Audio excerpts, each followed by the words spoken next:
Hello and welcome to the Security Plus Review Questions video series. The goal of this series is to help anyone preparing for the Security Plus certification exams increase their knowledge and confidence so you can pass the exam on your very first try. I am Seolito Rodriguez. Question 41. A security team is reviewing the findings in a report that was delivered after a third party performed a penetration test. One of the findings indicates that a web application, a form field, is vulnerable to cross-site scripting. Which of the following application security techniques should the security analyst recommend the developer implement to prevent this vulnerability? A. Secure cookies. B. Version control. C. Input validation. Or D. Code signing.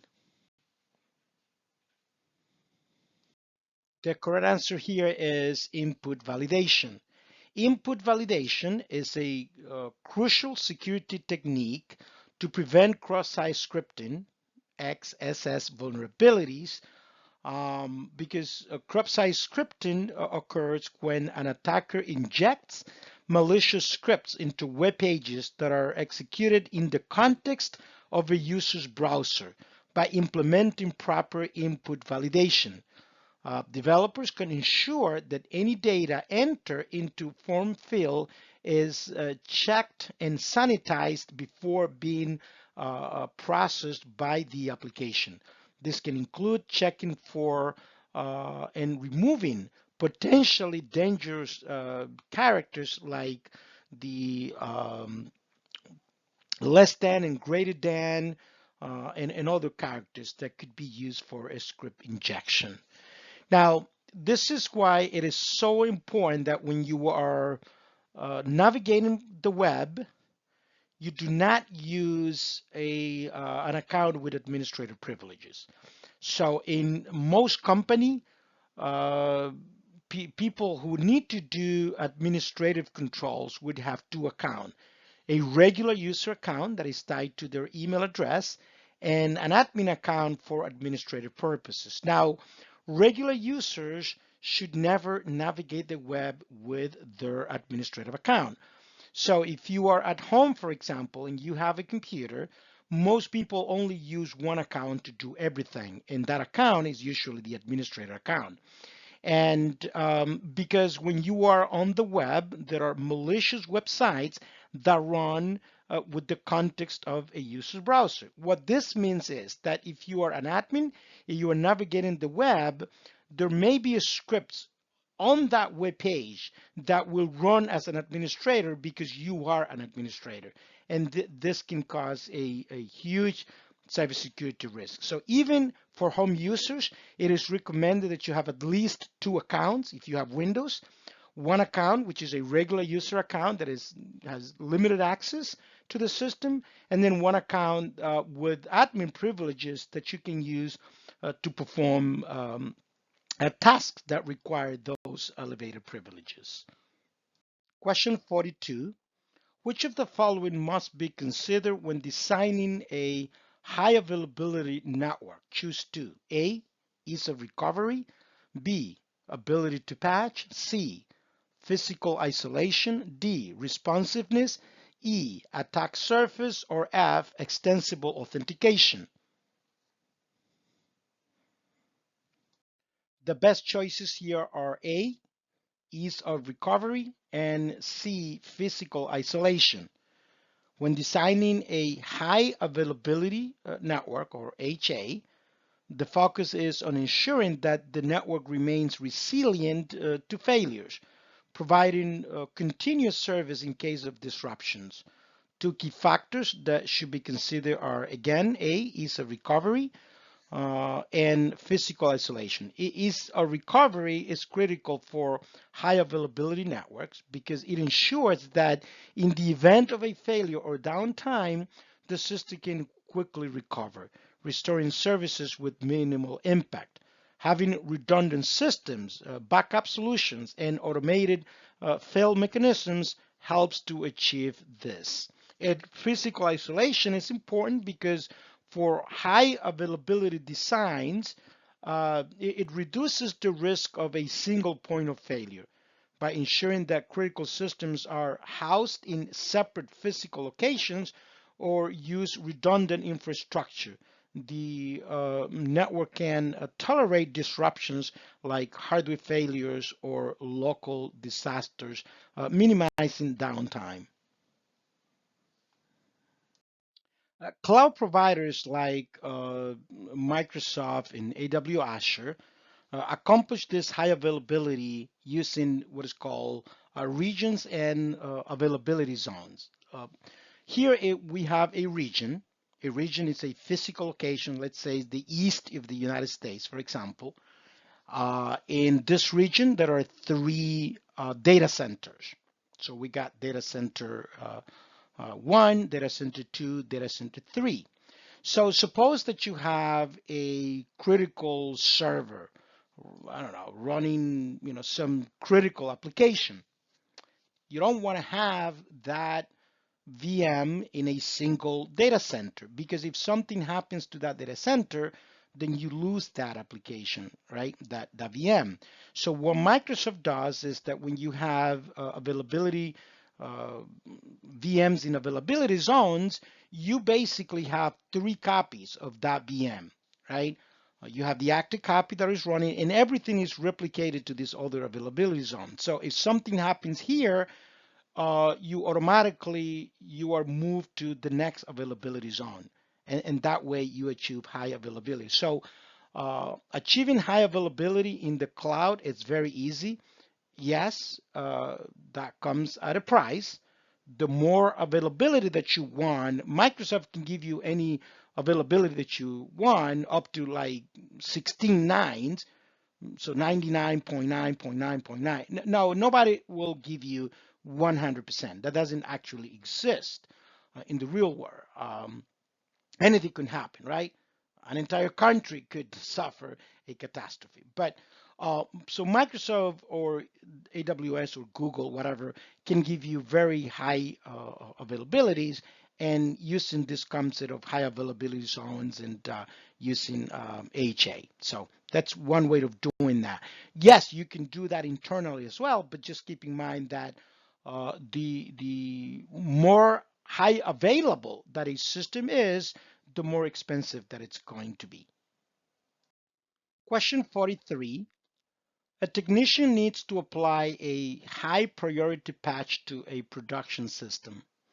Which of the following steps should be taken first? A. Air gap the system. B. Move the system to a different network segment. C. Create a change control request. Or D. Apply the patch to the system. And the correct answer is C. Create a change control request. Before making any changes to a production system, including applying a high priority patch, it is essential to follow a change management process. The first step is to create a change control request. This is part of the formal process to ensure that any changes to the systems are reviewed, approved, and documented. It allows for risk assessment, coordination with other teams, and ensures that the patching process is done in a controlled manner to avoid disruption to services.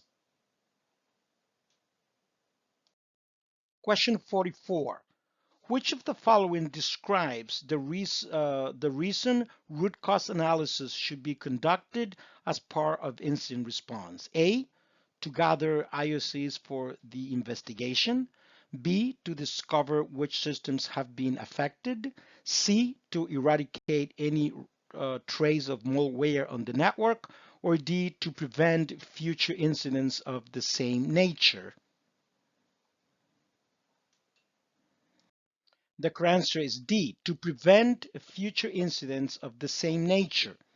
Root cause analysis, or RCA, is a key part of incident response process because it aims to identify the underlying cause of the incident.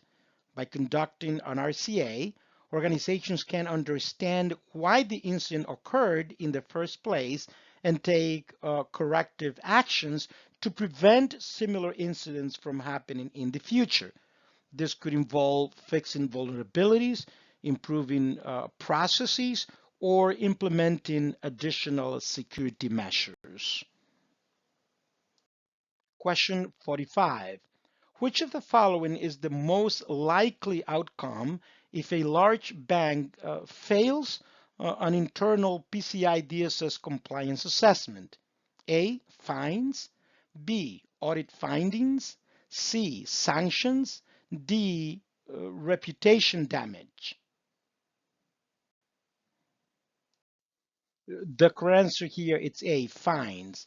If a large bank fails an internal PCI DSS, payment card industry data security standard compliance assessment, the most likely outcome is fines.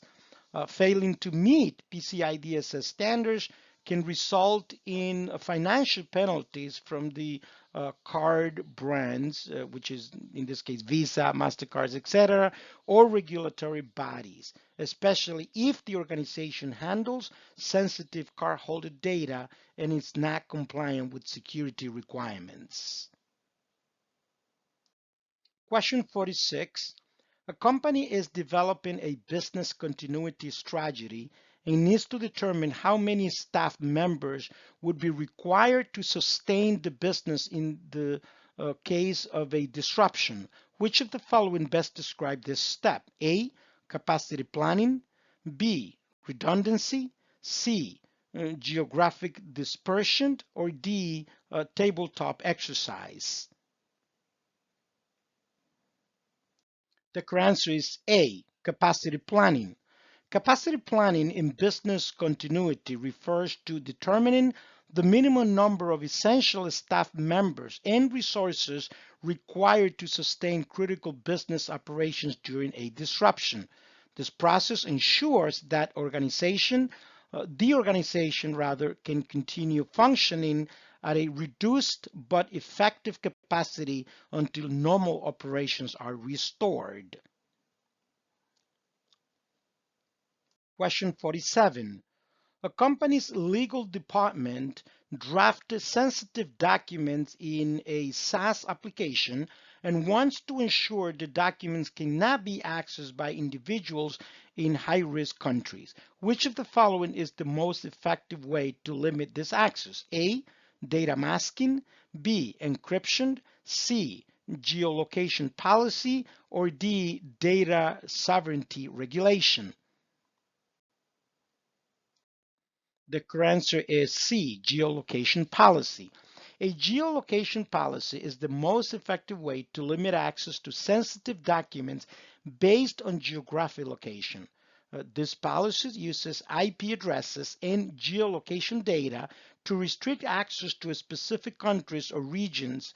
By enforcing this policy, the company can prevent individuals from high-risk countries from accessing the sensitive documents stored in the SaaS application. Question 48. Which of the following is a hardware-specific vulnerability? A. Firmware version. B. Buffer overflow. C. SQL injection. Or D. Cross-site scripting. The correct answer here is a firmware version.